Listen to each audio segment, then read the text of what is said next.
Et cette question, allons-nous pouvoir rejoindre nos familles pour les fêtes de fin d'année, pour Noël? La question se pose puisque tous les syndicats appellent à une grève illimitée à partir du 11 décembre contre le démantèlement de la filiale du fret, ce qui ne va pas arranger l'organisation de nos vacances. On va écouter Fabrice Charrière, le secrétaire général UNSA ferroviaire. Il s'en défend au micro de Pascal Praud ce matin. Non, on se met pas en grève à Noël et c'est pas la traditionnelle grève de Noël. Donc nous, on utilise le seul outil qui est à disposition des salariés. On défend notre outil industriel en réalité qui est utile encore une fois pour toute la population. J'entends qu'on puisse regarder juste les fêtes de Noël. Seulement, on était reçu au ministère le 26 septembre, le 28 octobre. On a un préavis de grève le 21 novembre qui est une grève carrée. C'est quoi une grève carrée ? C'est 24 heures de grève en réalité. Ça y est, je vous l'ai dit, 21 novembre, une grève de 24 heures.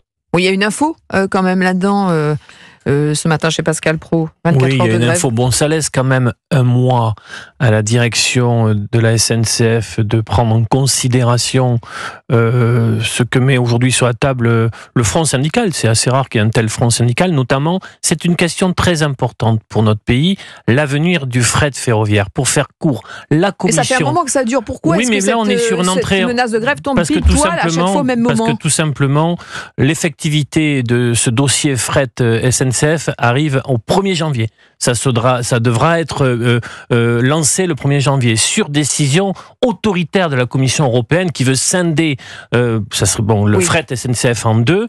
Et or, il y a besoin de maintenir, de protéger, de développer notre outil actuel pour mettre des camions sur les trains. C'est une bonne politique. On va en faire des tonnes avec la COP qui s'ouvre aujourd'hui, mais on a là un outil important. Et donc, je vous assure, les cheminots pour les avoir lus de près, ont des propositions très pertinentes pour le développement du fret ferroviaire. Mais est-ce que c'est pas un peu fort de café, un peu culotté d'à chaque fois faire planer cette menace ? Malheureusement, nous sommes dans un pays, contrairement à d'autres, où il y a une culture du dialogue syndical, social qui s'est effondrée, et donc le passage par, oui, en effet, la menace d'une grève, appelons un chat, est l'un des outils mis à disposition des organisations syndicales. Mais moi, je souhaite vivement qu'il y ait les trains pour les familles à Noël, bien évidemment. Alors, et je pense y compris que les cheminots le souhaitent. Mais quand même, je rappelle juste avant de vous entendre, Yvan, concernant les cheminots, puisqu'effectivement, ils vont négocier effectivement leur NAO, leur prime. C'est les négociations annuelles obligatoires. Qui sont donc effectivement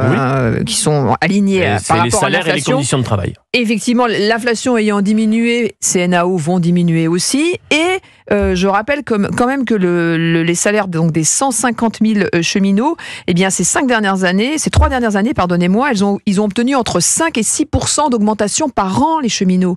C'est un peu choquant quand même de vouloir encore réclamer une augmentation alors qu'ils ont déjà été augmentés, Olivier d'Artigol. Oui, après le gel d'un point d'indice pendant des années, pendant une décennie, avec en effet une inflation qui a été très élevée, qui là aujourd'hui reflue, mais les organisations se battent pour en effet des conditions de salaire plus positives encore, mais c'est normal, c'est traditionnel, c'est juste. C'est juste par rapport à d'autres corporations qui bénéficient moins d'augmentation, j'avoue. Vous savez, j'ai un principe, je suis indécontrable là-dessus. Pardonnez-moi. Je défends les cheminots. Je sais, je vois que votre casquette et votre sifflet.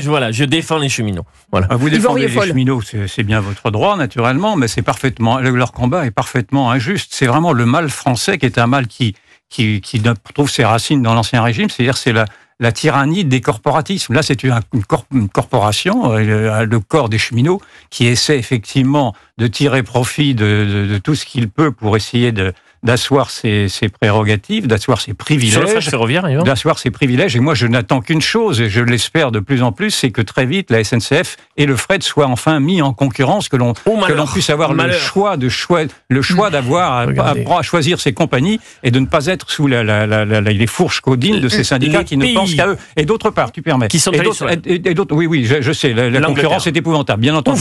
Et l'Angleterre, bien sûr. Eh bien, regarde ça de plus près. Regardez ça de plus près. Et surtout, je trouve qu'il y a une indécence aujourd'hui à vouloir, de la part de ces travailleurs très privilégiés, parce qu'ils ont quand même la pérennité de l'emploi, c'est une indécence à vouloir réclamer toujours plus d'aide et de privilèges, alors que nous nous dirigeons vers une crise sociale énorme, avec 150 000 emplois qui risquent d'être mis à l'encan, si je puis dire, après ce qui s'est passé à Michelin, après ce qui s'est passé à Auchan, après ce qui va se passer ailleurs, etc. Revenons et donc, je trouve on y revient, mais on est obligé de comparer malgré tout le sort de ces salariés et ceux de ces corporations qui continuent à tenir le haut du pavé. Et je trouve ça, en plus, je voulais pas prendre ce mot-là, mais à prendre en otage, naturellement, ceux qui vont partir. Je parlais 2 secondes, Yvan, Olivier, si vous voulez bien. On a Jacques qui nous appelle au 01 80 20 39 21, qui est un usager qui, lui, sera peut-être pris en otage au moment des vacances de Noël. Qu'en pensez-vous de cette nouvelle menace de grève de la SNCF?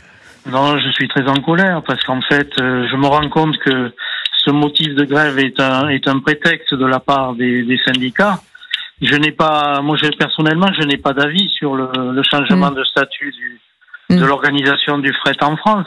Cependant, je voudrais connaître quelle est l'analyse que font les syndicats sur l'échec du développement du fret en France, puisque on est actuellement à la traîne par rapport à tous les pays européens. C'est vrai. Et ce n'est pas du fait des entreprises privées, puisque c'était géré par le service public.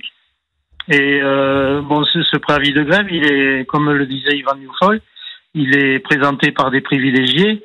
Je rappelle que la réforme des retraites qui va porter l'âge de la retraite à 64 ans pour beaucoup de Français ne va pas s'appliquer à la SNCF, dont les conducteurs partent entre 51 et 54 ans et les autres entre 56 et 59 ans. D'autre part, le déficit de la caisse de retraite de la SNCF et marge sur une ligne du budget de l'État qui se monte à 3,4 milliards à une époque où le gouvernement recherche des économies sur les budgets. C'est une ligne qui coûte cher et lorsque je paie mes impôts, ça me fait mal au cœur de penser qu'il y en a une partie qui sert à financer ça. Autre privilège, je rappelle que les employés de la SNCF bénéficient de la gratuité sur les transports. Bon, comme certains salariés peuvent par exemple bénéficier de logements gratuits. Mais quand un salarié a un logement gratuit par son employeur, il a ce qu'on appelle un avantage de nature qui apparaît sur sa fiche de paye et qui apparaît sur sa déclaration de revenus. Vous avez raison, effectivement, de rappeler tout ça, Jacques. Il va payer des cotisations dessus. Merci. Et ce n'est pas le cas pour les employés de la SNCF. Merci beaucoup, Jacques, pour effectivement cette analyse pertinente. Il a fait un petit catalogue quand même bien gratiné. Deux choses. D'abord, les cheminots n'ont pas la responsabilité de la mise à mal du chemin de fer, j'aime bien ce terme-là, dans notre pays au cours des dernières années. Ce sont des politiques libérales et de sous-financement de nos infrastructures et de leur accompagnement qui ont fait ce mal français concernant l'état de notre ferroviaire, voyageurs ou fret. Mais enfin, si la situation des cheminots était très aussi favorable, je m'attends à ce que dans des milieux très aisés dans notre pays, dans la haute bourgeoisie, les parents puissent dire des petits à leurs enfants, mais vraiment, on souhaite pour que tu réussisses ta vie, tu deviennes cheminot, mon fils. Parce que je peux vous assurer, pour connaître le milieu cheminot, c'est vrai qu'il y a des avantages, c'est vrai, ça, il y en a beaucoup, exactement, mais c'est aussi des vies et du travail qui a ça aussi sa part de pénibilité. Et on va remercier évidemment Jacques, notre auditeur qui nous écoute en Haute-Garonne, qui a tenu à réagir aujourd'hui dans Europe 1 13h. Et vous le savez, vous pouvez réagir toute la journée sur notre antenne. Merci beaucoup, Yvan Rioufol, Olivier d'Artigol. Voilà, vous n'étiez pas d'accord sur le sujet. J'aurais bien aimé en parler encore, mais le temps passe si vite. Il aura l'occasion de le faire. Et vous reviendrez avec votre casquette de cheminot, évidemment, Olivier d'Artigol. Et mon sifflet. Ouais, et votre sifflet. Merci beaucoup et on se retrouve demain pour de nouvelles aventures. Ce soir, Pierre de Villeneuve, 19h.